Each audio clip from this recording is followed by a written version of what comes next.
অচেনা পথের বাঁকে মায়ার একদিন।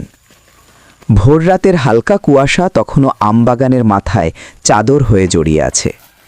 মায়া তরজা যখন ঘুম থেকে ওঠে তখনও গ্রামের পাখিরা ঠিকমতো ডানা ঝাপটাতে শুরু করেনি। মায়ার দিন শুরু হয় মাটির উনানে এক ঘটি জ্বর গরম করে। সেই ধোঁয়া ওঠা জলটুকু খেয়েই মায়া প্রথমেই গেল বাঁধাকপির শাড়ির কাছে। বিশাল বিশাল গোলগাল বাঁধাকপিগুলো মাটির সাথে লেপ্টে আছে, যেন এক একটা সবুজ ফুটবল।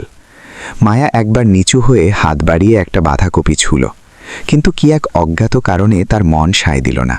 সে বিড়বিড় করে নিজেকেই বলল, না, আজ বাঁধাকপি নয়, বাজারের মানুষ আজ বোধহয় অন্য কিছুর অপেক্ষায় আছে। সে বাঁধাকপিগুলো না তুলে অচেনা পথের বাঁকে মায়ার একদিন।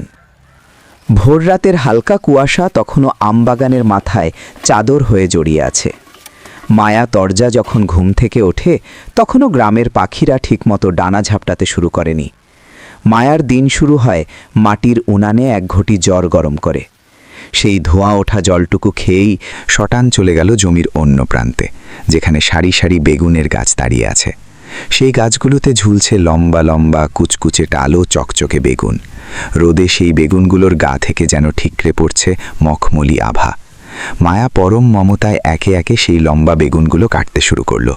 তার ঝুড়িটা যখন কালো বেগুনে ভরে উঠল তখন তার মনে এক অদ্ভুত প্রশান্তি। এই বেগুনগুলো যেন তার হাতের জাদুতে আরও বেশি সুন্দর হয়ে উঠেছে। মায়ার কাছে জীবন মানেই এক অন্তহীন পথ চলা, আর সেই পথের প্রতিটি ধূলিকণা তার চেনা। জঙ্গলের রহস্যময় নীরবতা। মায়ার জমিটা গ্রাম থেকে বেশ দূরে। ঘন একটা জঙ্গল পেরিয়ে তবেই সেখানে পৌঁছানো যায়। জঙ্গলটা দিনেও কেমন এক রহস্যময় নিস্তব্ধতায় ডুবে থাকে। আজ হাঁটতে হাঁটতে মায়া লক্ষ্য করল বুনো ফুলের গন্ধ বাতাসে একটু বেশিই ভারী।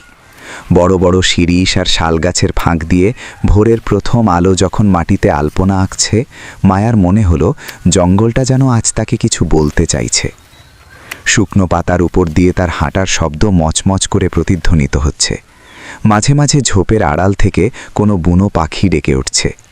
মায়া জানে এই জঙ্গল যেমন ছায়া দেয় তেমনি তার মনে ভয়ও ধরায়, কিন্তু পেটের তাগি তার আগামীর স্বপ্ন তাকে কখনো থামতে দেয়নি। বাঁধাকপি বনাম বেগুন, এক অদ্ভুত সিদ্ধান্ত। জঙ্গল পেরিয়ে যখন মায়া তার জমিতে পা রাখল, ভোরের সোনা রোদ তখন সবজির ডগায় লেগে থাকা শিশির বিন্দুগুলোকে হীরের টুকরোর মতো উজ্জ্বল করে তুলেছে। মায়া প্রথমেই গেল বাঁধাকপির শাড়ির কাছে।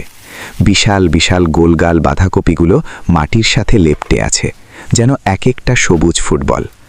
মায়া একবার নিচু হয়ে হাত বাড়িয়ে একটা বাঁধাকপি ছুঁল, কিন্তু কি এক অজ্ঞাত কারণে তার মন সায় দিল না। সে বিড়বিড় করে নিজেকেই বলল, না, আজ বাঁধাকপি নয়, বাজারের মানুষ আজ বোধহয় অন্য কিছুর অপেক্ষায় আছে। সে বাঁধাকপিগুলো না তুলে শটান চলে গেল জমির অন্য প্রান্তে, যেখানে সারি সারি বেগুনের গাছ দাঁড়িয়ে আছে। সেই গাছগুলোতে ঝুলছে লম্বা লম্বা কুচকুচে টালো চকচকে বেগুন। রোদে সেই বেগুনগুলোর গা থেকে যেন ঠিকরে পড়ছে মখমলি আভা। মায়া পরম মমতায় একে একে সেই লম্বা বেগুনগুলো কাটতে শুরু করলো। তার ঝুড়িটা যখন কালো বেগুনে ভরে উঠল তখন তার মনে এক অদ্ভুত প্রশান্তি। এই বেগুনগুলো যেন তার হাতের জাদুতে আরও বেশি সুন্দর হয়ে উঠেছে।